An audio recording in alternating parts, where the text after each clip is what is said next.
Hello everyone, John here again, and look what we have. The output shaft with a brand new bearing on it. And the collar already pressed into place on this side of the flange, so we're about ready to put this back together. I just wanted to show you that parts are in and how the assembly goes. I'm not gonna film the assembly just because I'm not that good of a videographer and I really want to concentrate on it. So you've got the brand new bearing, and for those of you who don't know, because I know that most of you guys know, but some of you didn't pass the alert test, so you might not know the difference between a good bearing and a bad bearing. This is a bad bearing. Look at all the slop and play you have in it.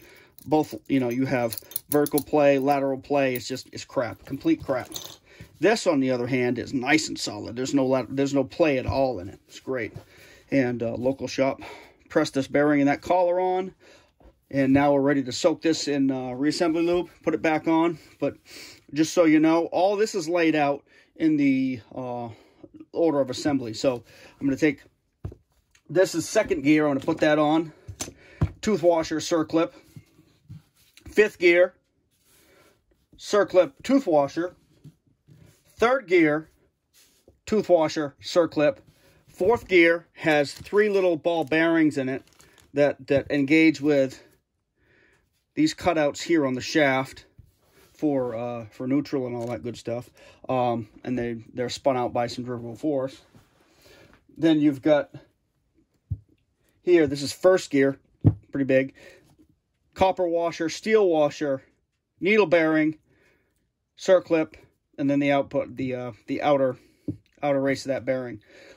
Honestly, not very complicated, but as long as you have a manual, read the directions, and are careful. Like one of the reassembly notes on this is, do not put the let's see, don't put the tooth washer teeth aligned with the loops of the snap ring. So they are like so. That's what you don't want. You want them staggered like this. So this is in a separate channel opposite the tooth washer. So yeah, that will be a pretty satisfying thing to get back together, and then we can start putting the cases back together. I've located a couple of other parts I need to replace, things that probably I could get by without replacing, but since I'm in the engine, I'm going to go ahead and do it. It might take me another week or two to get parts in, but like I've always said, I'm not in a hurry to get this done. I just want it done right so I don't have to fool with it in the future, and replacing that bearing is going to be a pretty big step forward, and should help that bike run for years and years. Anyway, that's about it. It did take me quite a while to get this bearing, and these snap rings into stock. And some things are easily available for these bikes, and some things ain't. And some things are, you know, easily cross-referenced. One thing that's cross-referenced on a different part is this. This is a starter clutch, and if you can't see this on the video, but it's cracked just about everywhere. There's a hole here. There's a crack that's all the way through the body of the starter clutch. Now, I found this one,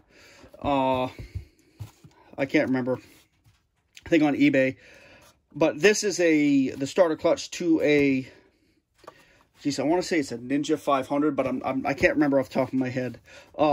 Anyways, almost the same starter clutch, because most starter clutches, in fact, you can find a starter clutch that is the spitting image of this, but it's an overshot starter clutch, meaning that you see these rollers in that spring. This is undershot.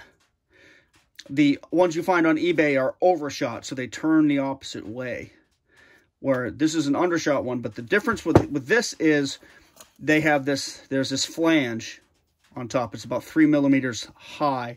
I've been told a couple of different things. Some guys will mill this off in order to make reassembly the same as this, because this obviously won't fit as flush as this does. So I'm not sure what I'm going to do with that, but if I can make this work by milling this off, maybe that'll fit right on the my spare flywheel, and then it'll go right on the parts bike. But if that works, and by all reports, this is a stronger clutch than this one because of this reinforcement, because of that raised ridge.